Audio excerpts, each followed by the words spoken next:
Chapter 90. The next day arrived before I knew it. We made our way toward the council's meeting hall. Ren, Benimaru, Soe, Shuna, and me. Benimaru, Soe, and Shuna were all dressed in formal suits, looking sharp enough to pass for elite diplomats of any human nation. Benimaru's tall frame gave him a commanding presence, while Soe carried himself with quiet precision. Shuna, meanwhile, looked refined and elegant, perfectly suited for a formal political gathering.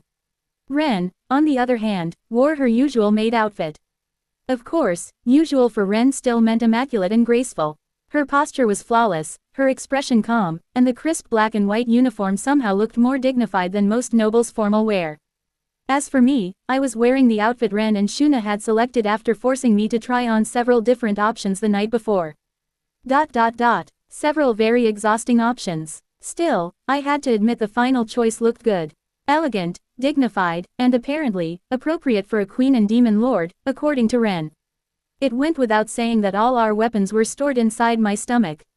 At a glance, we looked completely unarmed, just a group of well-dressed delegates heading into a political meeting. Of course, appearances could be deceiving. Hinata had already given me a full briefing on the situation, so I didn't have even an iota of anxiety. Sure, a few counselors might try to take advantage of Tempest or push their own agendas, but the real hurdle, my admission to the council, had already been cleared. Today's Q&A session was mostly a formality. And if everything went well, Tempest would officially be recognized as an ally of humanity. If that happened, it would be another step toward the future I wanted, to create a world where humans and monsters could coexist, supporting each other instead of fearing one another. To borrow a phrase from Majoran, a monster and man cooperative alliance. When I reached the council hall, several counselors were already waiting near the entrance to greet me. They were representatives from nations bordering Tempest. Judging from their expressions, they had clearly heard plenty of rumors from the participants of the Founders Festival. Apparently, those stories had made them eager to build friendlier relations with us. The moment they spotted me, they stepped forward with welcoming smiles. Compliments quickly followed. I accepted them gracefully, responding with the diplomatic smile Ren had drilled into me the night before. It took a little effort to maintain that calm, queenly expression, but I figured it would be better for the future if I handled this properly. Soon enough, the atmosphere relaxed. The counselors began smiling more naturally, the earlier stiffness melting away as the conversation continued. Ah ha ha ha ha. I heard you were a demon lord, Lady Rimuru. One of them laughed warmly, but what I didn't hear was how sociable a leader you are. I would certainly like to maintain a friendly relationship with you going forward, another added with a respectful nod. From their tone, I got the feeling that many of them had been hesitant to attend the Founders Festival earlier. Perhaps the idea of visiting a nation ruled by monsters had made them uneasy. But now, they were practically treating me like family. Seeing that change made me quietly relieved. All the hard work from Ren, Rigard, Mjalmile, and everyone else back in Tempest must have been paying off. Now I was feeling pretty good. Hinata had filled my head with all kinds of doom and gloom yesterday, but looking at things now, it seemed like I really hadn't needed to worry at all. The counselors were even chatting with Shuna, Benimaru, and Soe with smiles on their faces. The atmosphere felt relaxed and friendly. A small, satisfied smile appeared on my face. Then I heard a quiet sigh. Following the sound, I noticed Ren standing slightly behind me, shaking her head in disappointment. Huh, I leaned slightly toward her and whispered. What, did I make some mistake? Ren leaned closer and replied in a quiet voice. No, my lady, you did very well. Then she paused. However, those people are quite rude. Rude, I whispered back, confused. From what I had heard, they had been giving me nothing but compliments. Ren sighed softly. My lady, what nobles think and what they say are often two completely different things. She slightly tilted her head toward one of the counselors who had been laughing earlier. For example, that man said, I heard you were a demon lord, Lady Rimuru, but what I didn't hear was how sociable a leader you are. I nodded. Yeah, that sounded pretty nice to me. Ren continued calmly, but what he actually meant was something closer to this. She lowered her voice even further. So you're the demon lord? I expected someone more intimidating. You seem harmless, perhaps even easy to manipulate. What? My smile froze slightly. Ren continued as if she were giving a lecture. When another one said he wished to maintain friendly relations, what he truly meant was. Ren glanced briefly at them before finishing.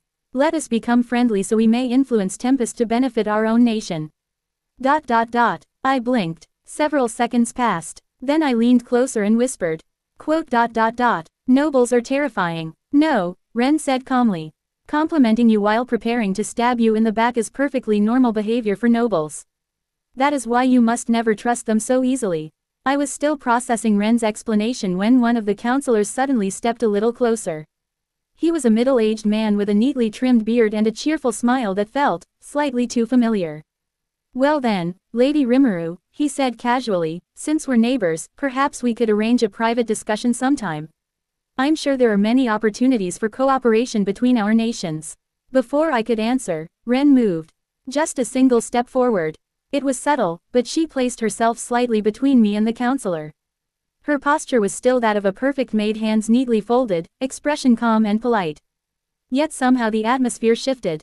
My apologies, Ren said with a gentle smile. Her voice was soft, polite, perfectly respectful. If you wish to request an audience with Lady Rimuru, please submit a formal appointment through Tempest's diplomatic office. The counselor blinked. Oh well, I merely meant a casual conversation. Ren's smile remained unchanged. Lady Rimuru is the sovereign ruler of the Jura Tempest Federation and a demon lord. Arranging informal meetings with royalty without observing proper protocol would be inappropriate, would you not agree? Her tone never once lost its elegance. Yet every word landed with unmistakable weight. The counselor straightened slightly. Why, yes. Ren gave a graceful nod. We would, of course, be pleased to review any official proposal your nation wishes to submit. For a moment, silence hung in the air.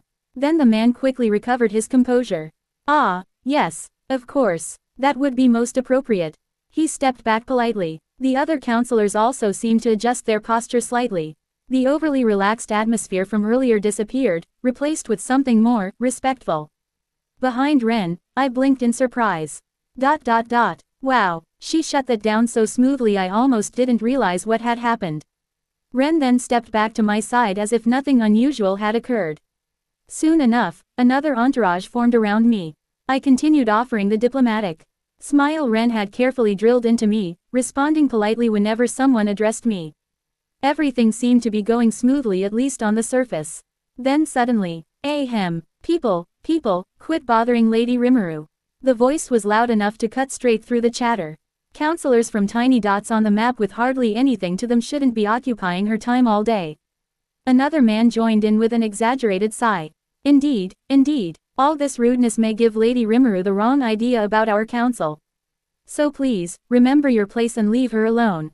Just like that, my small entourage was chased away by a different group of representatives who acted like they owned the entire building. The displaced counselors quickly scattered.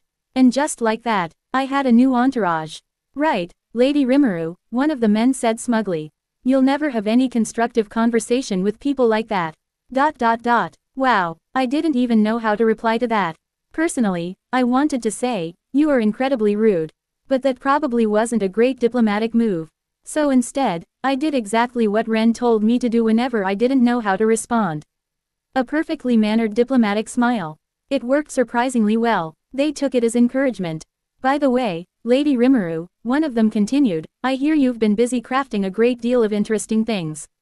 Yes, they say you're considering a Magitrain system, for example. Let me tell you, my nation would be more than happy to be part of that effort. Ah yes, precisely, another added eagerly. The same is true with mine. We would gladly assist with such a project. Then he leaned slightly closer. Of course, we'd like a little, well, you know, in return. So this is what jaw-dropping feels like. Rude didn't even begin to cover it. They had just insulted the previous group, shoved their way into the conversation, and now they were basically asking for benefits from Tempest as if it were the most natural thing in the world. The bearded man in front of me, representing the Duchy of Lakia, was a particular eyesore. He was not so stealthily demanding a bribe. I must have given them the wrong first impression earlier. But unfortunately, I was on their turf right now. If I snapped back, things could spiral out of control really fast. Broad mind. After all the grandstanding I'd done in front of Hinata yesterday, I couldn't afford to lose my cool here. Well, we need to put rails in place before we can run any Magitrains, I explained calmly. We've already created an order for our construction layout, so I'm afraid I can't take any more requests right now. Maybe we could discuss about it on later date. Ah, no need to worry yourself over such details, the counselor replied with a small smile. I will gladly arrange matters with my government, so if you could give us some priority with your deliveries, that would be quite fine. Something told me he had absolutely no idea what a Magitrain even was. He'd never seen one in action, after all. And on top of that, he was completely ignoring my priorities and throwing one-sided requests at me as if they were perfectly reasonable. Before I could reply, Ren stepped forward. Her expression remained the same elegant, polite smile. I wonder if you might not be picking up on my lady's meaning, good counselor. Her tone matched his conversational politeness perfectly. Discussions of that nature are generally best conducted in private, where both sides can speak more freely. She gave a graceful bow of her head. If you wish, I would be happy to arrange an appointment for you with Lady Rimuru after the council session. At that time, you may present any proposals your nation might wish to offer, and we can also talk about Ren gave him a knowing smile. The counselor stared at her for a moment. Then a knowing smile slowly appeared on his face too. Ah, I see. He nodded. Yes, that would indeed be more appropriate. Very well, Ren replied calmly. I shall have the details arranged. The bearded man nodded, clearly satisfied. Also, he continued, may I inquire as to what kind of education your agent Mjalmile has? I asked my officials to have him open some business channels, but he's been rather evasive about giving a reply, I hear. Would we be able to work with someone else instead? Ren responded with a polite smile. Sir Mjalmile is certainly a very capable individual. However, if you are experiencing difficulty in dealing with him, you may send an official letter directly to me. I will personally look into the matter. Ah, good to hear. The man replied, looking pleased. Before anyone else could jump in with another request, Ren smoothly stepped forward. We should not delay the council proceedings, she announced calmly. My lady must take her seat shortly. She gave the surrounding counselors a graceful nod. If there are any matters you wish to discuss with my lady, please arrange a proper appointment through me. With that said, Ren gently guided the conversation to its conclusion. And before anyone could stop us with yet another demand, we quickly made our way toward our assigned seats. The seats were arranged in a wide fan shape, with us positioned at the very base where the chairman would normally preside. Which meant, every single gaze in the chamber was directed at me. One desk, one chair, and behind me, standing in perfect formation, were Ren, Benimaru, Soe, and Shuna. The chairman himself had relocated to a seat on the second mezzanine. Soon after we settled in, the council session began. Maintaining a calm, graceful expression, I sat with perfect posture back straight, movements composed. My eyes moved across the room in a measured sweep, observing everything with quiet authority. Thanks to Hinata's briefing, I already knew the general direction this would take. 3 demands. First, adherence to international law. Second, access to Tempest's economic sphere. Third, provision of military power. The first demand wasn't an issue to start with, as it only made sense that we follow the laws if we joined. The laws themselves had no bearing on internal laws and were only used for international issues. This helped to balance things out, as the council had no say in the laws of each nation. Providing access to our economy, however, was an entirely different matter. In this world, there was no such thing as patents. No protections. No ownership over ideas. Whoever could replicate a product fastest and produce the highest quality version would take everything. Which meant, the moment Tempest revealed something new, it became a race. A very greedy, very desperate race. And judging by the reaction in this chamber, that race had already begun. Voices started rising across the hall, layered one over another. Lady Rimuru, our nation would be honored to receive priority. We are prepared to offer generous terms in exchange for early access. It didn't take long before the requests turned into demands. Thinly veiled, of course. Wrapped in polite words and diplomatic smiles. But the intent was painfully obvious. Give us your technology first. Let us profit before the others do. I maintained my expression, the same composed smile Ren had drilled into me.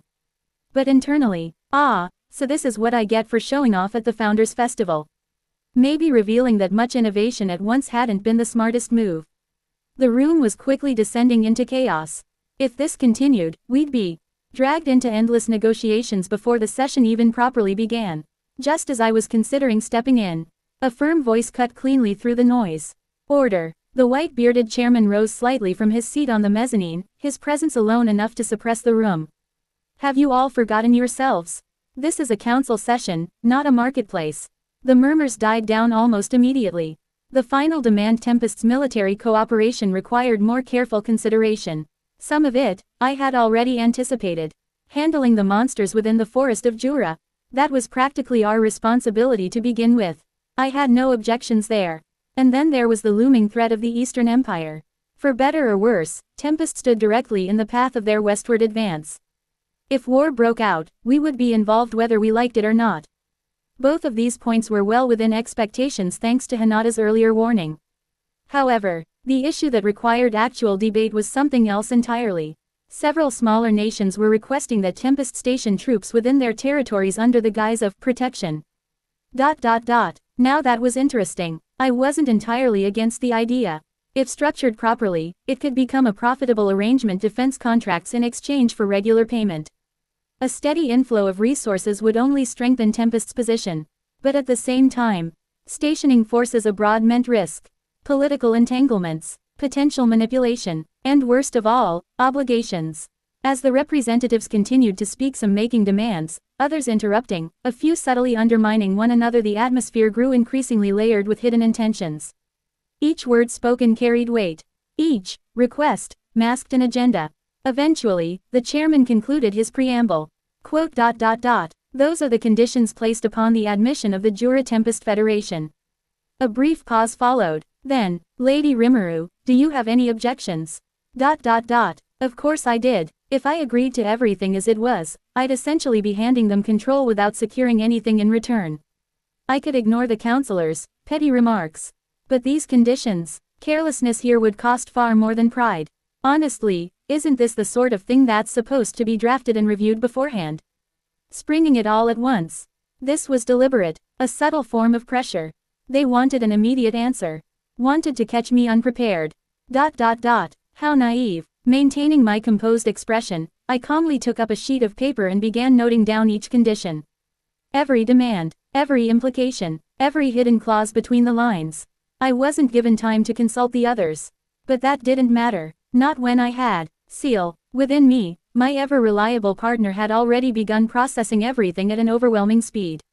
Analyzing risks, calculating outcomes, constructing the most optimal response. My lips curved ever so slightly. My intelligent wife was already preparing the perfect rebuttal. All I had to do was to deliver it, gracefully, decisively, like a true ruler. I moved to stand, intending to personally hand the document to the chairman. And froze. A sharp pinch at my side. My body locked instantly. What? Before I could react, Ren had already stepped forward, flawlessly taking the document from my hand. She approached the chairman with perfect grace, presented it, and gave a refined bow before returning to her position behind me as if nothing had happened. Seriously, why didn't pain nullification work? It took me a moment to realize. Seal, this was coordinated, a joint operation. At times like this, I honestly felt like Seal cared more about Ren than me. Unacceptable. I tried to voice my dissatisfaction internally. Ciel's response was immediate. It's your imagination. There it was. Her classic escape line. She always used that, whenever she didn't want to answer. I narrowed my eyes slightly, but only internally, of course. Outwardly, my expression remained perfectly composed. My attention returned to the chairman. He accepted the documents, and the moment he began reading, his expression changed. What I had handed over wasn't just a response. It was a complete, structured breakdown of every condition he had presented, reorganized, clarified, and revised. In red ink, no less. Each alteration is precisely marked. Each loophole, sealed. Each vague clause, rewritten in our favor. I had agreed to the general framework. But the details, those ensured Tempest would not be taken advantage of. All thanks to Seal, of course. But there was no need to mention that. The chairman's composure visibly faltered. A faint sheen of sweat formed on his brow. It was clear, he hadn't expected this. He had likely assumed we would respond emotionally, or hastily. Instead, what he received was something airtight. Deliberate, unyielding. If you have any concerns, I said calmly, offering a graceful smile, I would be happy to discuss them. No, there are no problems, exactly, the chairman replied quickly. However, if possible, Lady Rimuru, I would like some time to deliberate on these matters.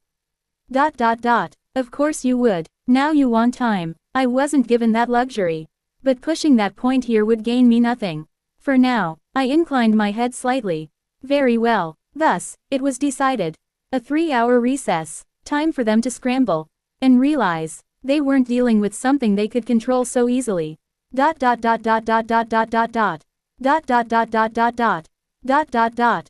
an extended 3-hour recess, the council session resumed. And that's when my real problems began.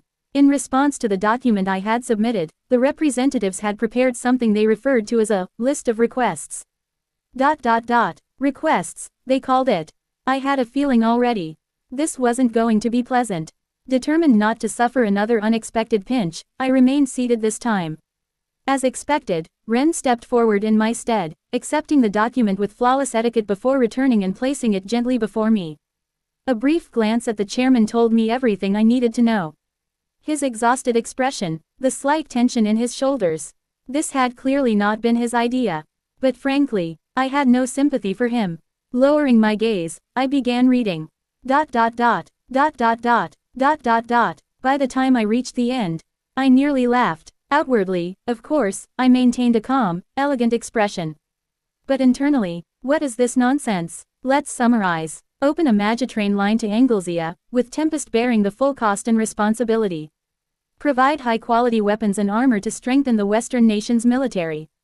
Grant the Council administrative authority over the labyrinth in Tempest, claiming it as a treasure of all humankind. Pay a fixed annual tax upon admission. And, for safety reasons, ensure that Tempest's representatives were human. And so on. There was a lot of nonsense written down. I slowly set the document down. All right, everyone. My voice was calm. Too calm. Are you making fun of me? A gentle smile rested on my lips. But my eyes held no warmth whatsoever. You've been talking endlessly since morning, but what exactly makes you believe you have the right to make demands like these? Silence. Complete and absolute. The councillors, who had been so eager just moments ago, now looked as if the air itself had grown heavier. Several of them broke into a cold sweat, unable to meet my gaze. No one answered, so I continued. I believe you are under a misunderstanding. I leaned back slightly, maintaining perfect posture. Our nation has already established the foundation of a large economic sphere of its own. The only reason we sought entry into this council, a brief pause, was to demonstrate to humanity that we are not hostile. My voice remained soft, measured, and yet, if that gesture is unwelcome, my smile deepened faintly, then I see no reason to force the matter. The words weren't loud, but they echoed, not in sound, but in weight. It felt as if the entire chamber trembled under them. And no, Lady Rimuru. One councillor finally broke, his voice unsteady as he tried to recover the situation. But, enough. A single word, sharp, precise. I didn't speak it. Ren did. I glanced slightly to the side. She stood there, her usual flawless posture unchanged, a gentle smile on her face but her eyes. Cold, far colder than mine, and far more frightening. First of all, Ren continued smoothly, her tone perfectly polite, why is the sovereign ruler of a nation being addressed as, lady? A faint pause. No one dared interrupt her. If my lady were conversing with fellow monarchs, such familiarity might be tolerated. Her smile never wavered, but for representatives who do not even govern nations of their own to use such a term. A subtle shift, the pressure in the room spiked, is no different from denying the legitimacy of her rule. Several councillors visibly stiffened. Tell me, Ren continued, tilting her head ever so slightly, is this how you address the kings and queens of your own countries? No one answered. No one could answer, because there was no answer that wouldn't condemn them. Ren's gaze swept across the room. Calm, elegant, utterly merciless. Is this a display of the council's standards? The silence that followed was suffocating. Forgive me, I meant your highness. Looking down upon your nation or yourself was never our intention. These were merely minor requests. We did not mean to offend you. Certainly not. We only offered what may have been overly optimistic suggestions, in the spirit of strengthening friendly relations. One after another, the councillors hurried to correct themselves, their voices overlapping, their composure crumbling. Excuses. All of it. The more they spoke, the thinner those excuses became. I listened in silence for a moment, my expression calm, composed, unchanged. Then, oh, my voice was soft, measured, yet it cut cleanly through their panic. If that is truly the case, then I must ask. A slight tilt of my head. A faint, elegant smile. What, precisely, was your intention? The room fell still once more. Because from where I stand, my gaze swept across them slow, deliberate. It appears as though you expect my nation and by extension, myself to devote our resources, our labor, and our time, solely for your benefit. A pause. Just long enough. Tell me, my smile remained. Is that not simply another way of asking us to serve you? As slaves. The words were not harsh. Not loud. But their meaning was unmistakable. No, not at all. That was never our intention. It is nothing like that. They rushed to deny it, voices strained, almost desperate now. These are the people representing entire nations. How utterly exhausting. I regarded them quietly, and for a fleeting moment. Seriously, how foolish can one be? As that thought crossed my mind. They are behaving this way due to the influence of spiritual interference. Would you like me to remove it? Ciel's calm voice echoed within me. What? For a brief moment, my composure nearly slipped. Spiritual interference? Yes. And you're only telling me this now? I asked inwardly, a hint of irritation slipping through. Ren requested that I withhold this information. Why? Her intention was for you to personally experience the importance of proper conduct when dealing with nobles. I see. So this entire situation was, in part, deliberate. My gaze shifted slightly toward Ren. She stood as always perfectly composed, expression serene, posture flawless. As if none of this concerned her in the slightest. I let out a quiet breath. She did warn me, more than once. Maintain your status. Draw a clear line. Do not allow familiarity. I hadn't taken it seriously enough. I thought I could balance friendliness and authority without consequence. But the result was clear. The moment I acted too casually, they mistook it for weakness. And the moment that happened, they tried to take everything they could. I see now. There was a time to be approachable. And a time to be untouchable. I had simply blurred the line between the two. I have to make sure that won't happen again. Understood. The moment I gave the command, something shifted. It wasn't visible, not something the eye could catch. But the atmosphere in the chamber changed, instantly. Like a veil had been lifted. Exclamation mark. The counselors who had been so confidently pressing their demands just moments ago suddenly froze. Then, voices erupted. Well, of course Her Highness Rimuru would be angered. How are we to atone for this disgrace? Wait, these conditions were never discussed in the previous special session. Who approved this list? Who thought this was acceptable? The room, once unified in greed, now fractured into confusion and outrage. I watched it unfold quietly. Ciel truly is reliable. No matter the situation, she never failed to deliver. A faint smile touched my lips. Hey, it seems the counselors have finally come to their senses. I murmured it just loud enough to be heard by those behind me, letting a hint of confidence slip into my tone as if this had all been part of my design. Well, it sounded cool. That counted for something. They certainly have, Shuna replied softly, a note of relief in her voice. I had felt something was amiss, but to think their very spirits were being influenced. Before I could respond, a chill ran down my spine. So childish. Ren's quiet murmur reached my ears. I didn't even need to turn. I could feel her gaze. Sharp, disapproving, absolutely merciless. I'm getting a lecture later. Definitely, but it's fine. I kept my expression perfectly composed. No one else heard that. Just our group. Yes, no problem at all. I've learned my lesson, all right. I'll act properly from now on. Probably. Shifting my focus back to the present, I observed the chaos unfolding before me. The counselors who had regained their senses were now pressing aggressively against a particular group. The ones responsible for drafting that outrageous list of demands. There were more of them than I initially thought. Yet, despite the pressure, they didn't look cornered. If anything, they seemed prepared. That's odd. And then, I noticed it. A subtle shift in their attention. Several of them glanced almost instinctively toward a door deeper within the chamber. My senses sharpened. I focused, listened.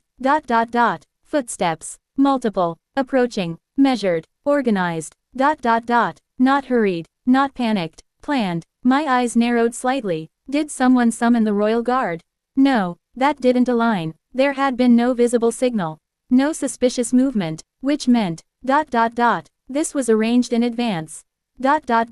I see, so that was the plan. Provoke me, corner me, force a reaction. If I had lashed out in anger, if I had so much as raised my voice, they would have had their justification. A demon lord causing disorder within. The council, more than enough reason to restrain me.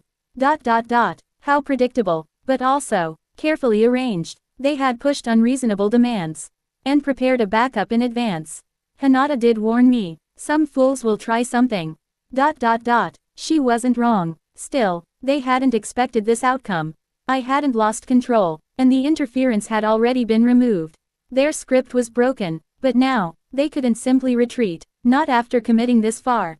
If they could capture me here, they could fabricate anything. She attempted to attack a counselor. She lost control. Yes, that was likely their angle. For a brief moment, my gaze shifted toward Ren. Unshaken, composed, as always. She and Seal had already discussed this. Which meant, everything unfolding now, was still within expectations. Then there's no need for concern. I simply needed to play my role. Perfectly. The doors to the chamber opened. A sharp, deliberate sound. Every gaze turned. A group of soldiers entered, around a dozen in number. Disciplined, armed, and at their head, a large man. His presence was heavy, overbearing in a crude sort of way. Well now, things seem awfully lively in here. His voice rang out, loud and uncouth, completely lacking the refinement expected in this chamber. So you're the one calling yourself a demon lord, huh? He stepped forward, looking me up and down without the slightest attempt to hide it. You really think you can act all high and mighty? A slow, unpleasant grin spread across his face. With only 4 people backing you up. Ah, disgusting. His gaze lingered far longer than necessary. Not assessing, not evaluating, but appraising, like I was something to be measured for his own amusement. A chill ran down my spine.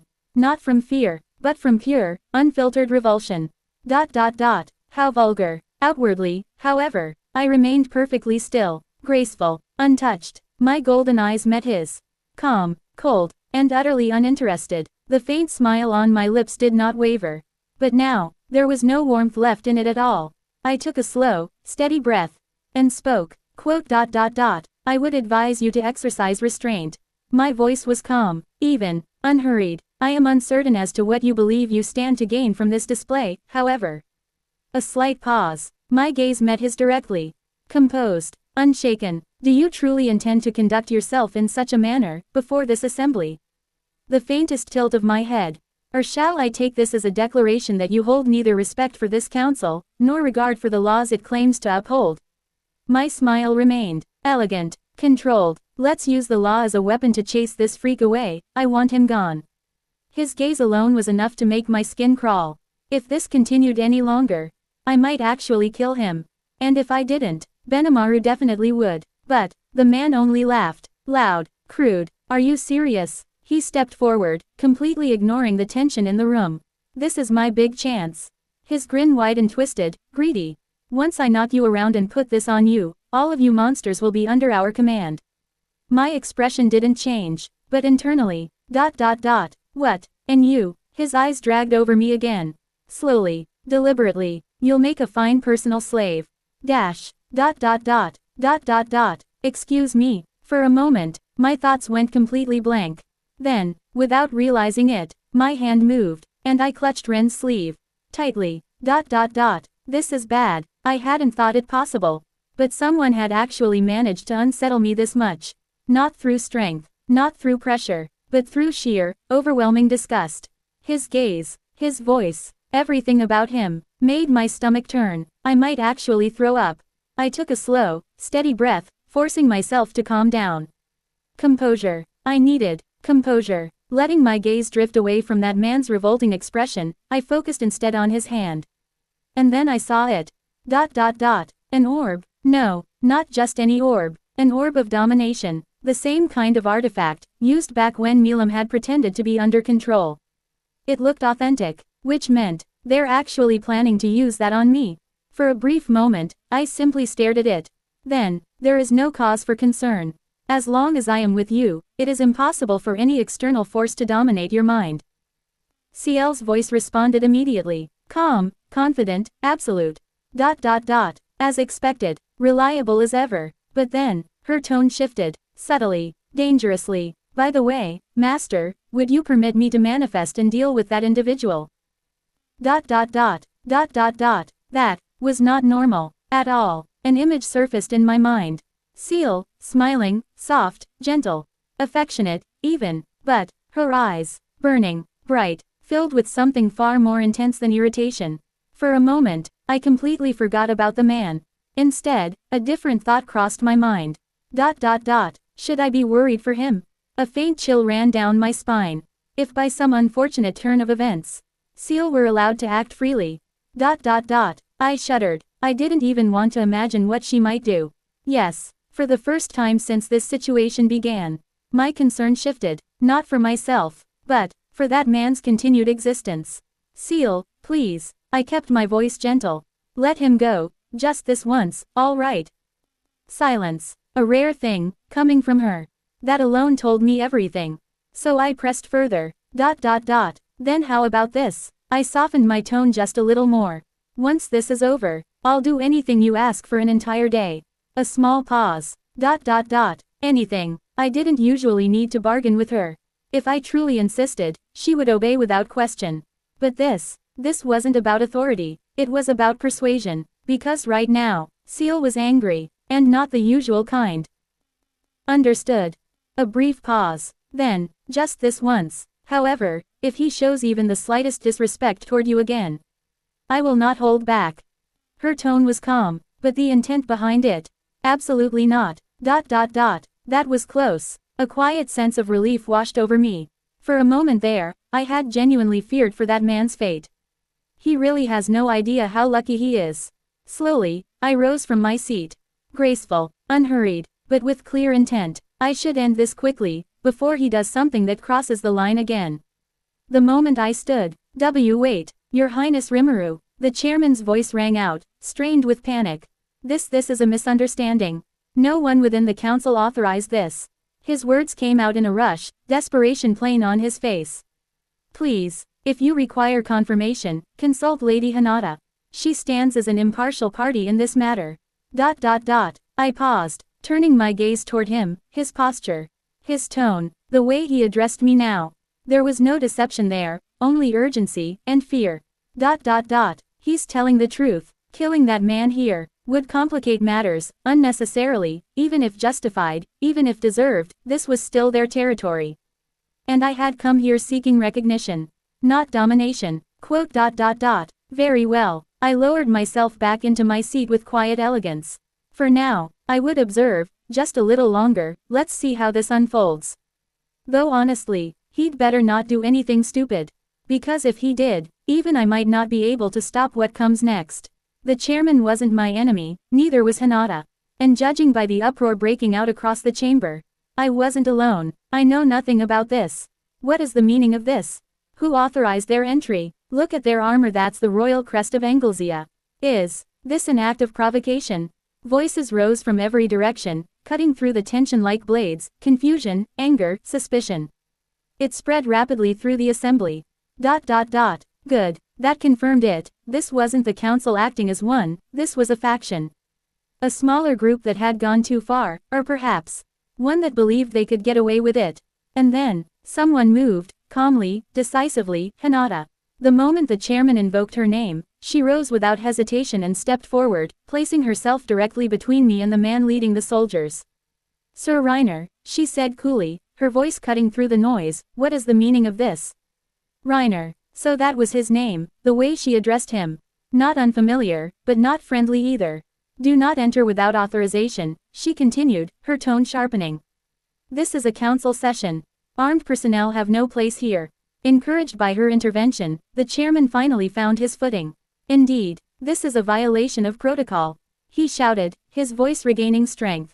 Explain yourself at once. But the response did not come from Reiner. It came from above. Ha ha ha. Now, there is no need for such alarm.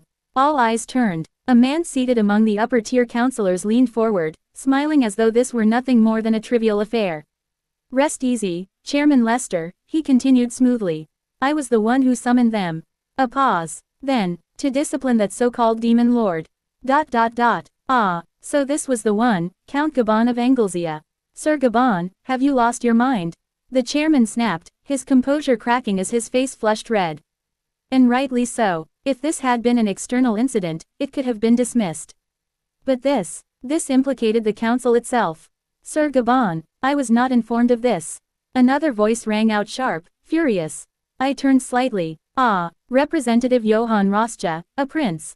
One of the few who had not been swayed earlier, I remembered him. The look of clear disgust on his face when the situation first began to spiral, and now. That same indignation burned openly in his eyes.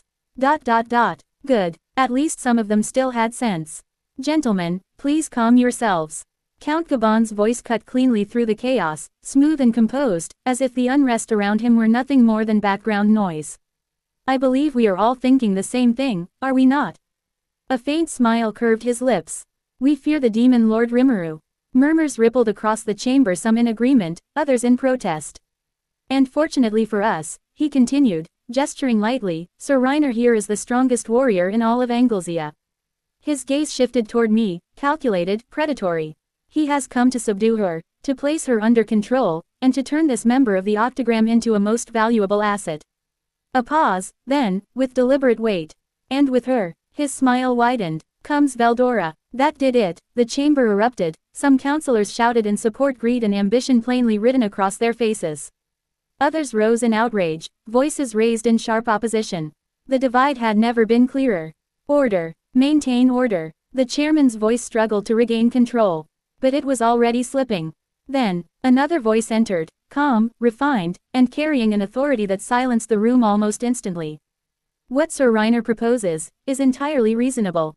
A man stepped forward, slender, elegant, almost delicate in appearance. Blonde hair, neatly arranged. And an air of quiet superiority that set him apart from the rest. He was not seated among the councillors. And yet, he spoke as though he stood above them.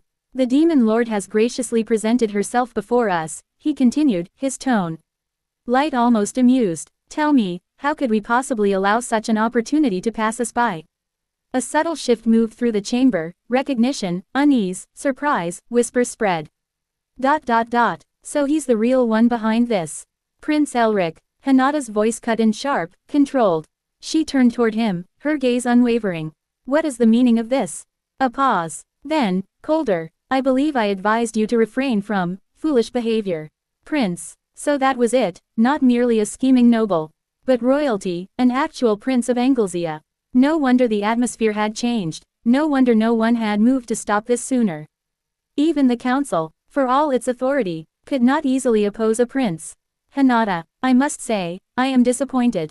The prince's voice carried a thinly veiled contempt as he looked down at her. To think you, of all people, would grow fearful of a demon lord, and abandon your duty as humanity's guardian. What? Hinata's reply was quiet, low, dangerously so. Oh, he really shouldn't have said that. Enough backtalk, Hinata. All right, you may be the leader of the paladin forces or what have you, but there's no possible way you could best me, the head general of the Anglesea Royal Knight Corps. You couldn't even bring down that fragile little demon lord. Instead you lick each other's wounds. What a laugh. I bet you wet your pants running from her, didn't you? That vulgar smile was still on Rainer's face as he picked a fight with Hinata. Fragile. The temperature in the room dropped. You. Hinata's voice slipped out, barely audible, but heavy. He. Can't even reply, can you? I'm assuming I've hit the nail on the head. Well, Ms. Crusader Captain, that's a ceremonial title I presume you obtained by exercising your womanly wiles on that dirty old cardinal. His tone turned uglier, more venomous. This guy really has a death wish. And that so-called battle of yours? He continued. A joke. A demon lord who doesn't even try to kill her opponent.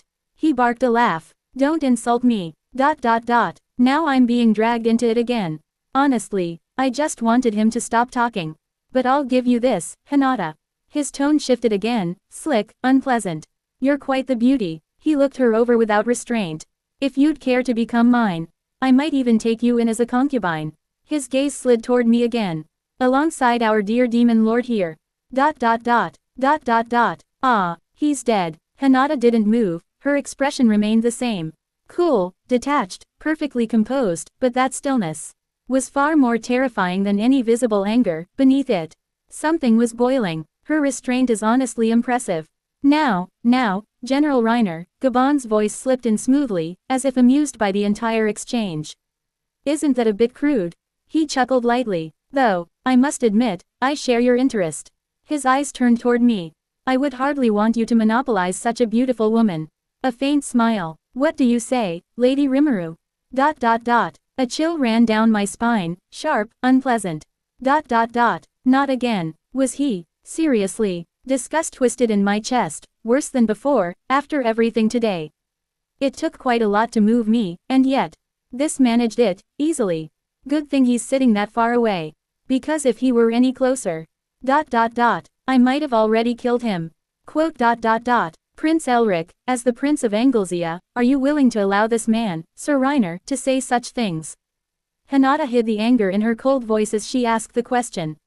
Elric just smiled. He. Hinata, if you had cooperated with me, I would have given you much more honorable treatment.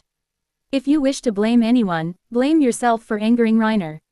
And yes, I forgot to mention this, but Reiner is more powerful than an A- ranked adventurer. And he's not alone. With that, Elric snapped his fingers.